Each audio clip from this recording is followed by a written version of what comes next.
అందరికీ నమస్కారం అండి. నేను మీ Anusha. Welcome back to Anuswe channel. Sammakka Saralamma Jatara ప్రారంభమైపోయింది కదండి. తెలంగాణలో జరిగేటువంటి మహాకుంభమేళ గురించి తెలియజేయాలని నా యొక్క చిన్న ప్రయత్నం అండి. మేమైతే అమ్మవారి దర్శనం చేసుకున్నాము. అదేవిధంగా గేట్వే ఆఫ్ మేడారం గురించి అయితే మీకు తెలియజేయాలి అనుకుంటున్నామండి. అయితే మేడారం జాతర గురించి ఒక్క వీడియోలో చెప్పాలంటే చాలా లెంతీగా అవుతుంది కాబట్టి నేను 2 పార్ట్స్గా విభజించానండి. మొదటి పార్ట్ విభాగం 1లో మనము హైదరాబాద్ నుంచి మేడారం వెళ్ళే దారిలో గేట్వే ఆఫ్ మేడారము ములుగు జిల్లాలో కలదండి. అమ్మవారికి దర్శనాలు చేసుకోవడానికి ముందుగా మనం గట్టమ్మ దేవాలయానికైతే కంపల్సరిగా తప్పనిసరిగా వెళ్ళాలండి. అది ఒక పురాతన ఆనవాయితీ అండి, సాంప్రదాయము. ఇది మనము కొత్తగా క్రియేట్ చేసింది కాదు. ఆ పురాతన కాలంలో మనకి అసలు గేట్వే ఆఫ్ మేడారం అని ఈ ఘట్టమ్మ దేవాలయాన్ని ఎందుకు అంటున్నారో విషయం గురించి మనం తెలుసుకుందామండి. మేమైతే ఆలయ ప్రాంగణానికైతే చేరుకున్నాము. చాలా విశాలంగా ఉందండి. ఆలయ ప్రాంగణం కూడా మొత్తం భక్తులతో నిండిపోయింది.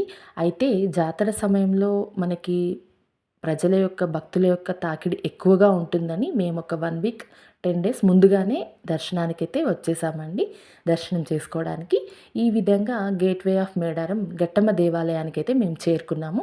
పూజకు సంబంధించినటువంటి మొక్కులకు సంబంధించినటువంటి పూజా సామాగ్రి మొత్తం ఇక్కడ తీసేసుకొని కొబ్బరికాయలు కొట్టడము, తర్వాత ముడుపులు చెల్లించుకోవటము, ముడుపులు కట్టడము అనేటువంటివి ఈ చెట్టు దగ్గర చేస్తూ ఉంటారండి. పురాతనమైనటువంటి చెట్టు. ఈ చెట్టు కిందే సమ్మక్క సారలమ్మ గద్దెలు కూడా ఉన్నాయండి. మీరు క్లియర్గా చూడొచ్చు ఇక్కడ వీడియోలో. ఇక్కడైతే చాలామంది అమ్మవారిని దర్శించుకోవడానికి ముందుగా, మేడారం వెళ్ళడానికి ముందుగా ములుగు జిల్లాలో కల ఈ ఘట్టమ్మ దేవాలయాన్ని మాత్రం దర్శించుకుంటారండి.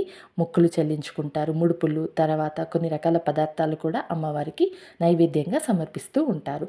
ఈ చెట్టు చాలా పురాతనమైందండి. ఎంత పెద్దదిగా ఉందో చూడండి.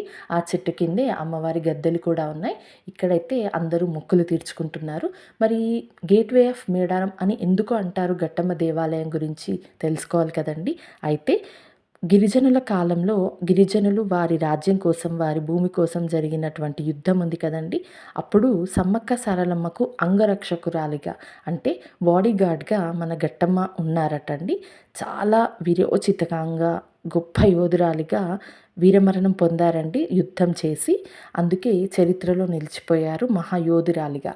అందుకు మనము ఘట్టమ్మ దేవాలయ దర్శనం అయితే చేసుకొని, అమ్మ మేమైతే మొదటగా ఇక్కడికి వచ్చాము, నీ దర్శనం చేసుకున్నాము, నెక్స్ట్ మేడారం వెళ్తున్నాము, అక్కడ ఎలాంటి అవరోధాలు, ఆటంకాలు జరగకుండా చూడు తల్లి అని అందరూ అమ్మకి ఇక్కడ మొక్కులు, తర్వాత ఒడిబియ్యం సమర్పించడము, కానుకలు ఇవ్వడం చేసుకున్నాకే మేడారానికి అయితే బయలుదేరుతారండి.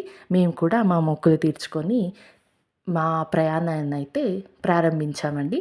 ఈ విధంగా పార్ట్ 1లో గేట్వే ఆఫ్ మేడారం ఘట్టమ్మ దేవాలయ దర్శనం అయితే నేను చేసుకున్నానండి. అలాగే నా యొక్క చిన్న ప్రయత్నం నా ద్వారా కొంతమందికి తెలియజేయాలని. అలాగే పార్ట్ 2లో మేడారం జాతర గురించి తెలుసుకుందాం. Thanks for watching. First time మన ఛానల్ని చూస్తే మాత్రం please do subscribe, like, share.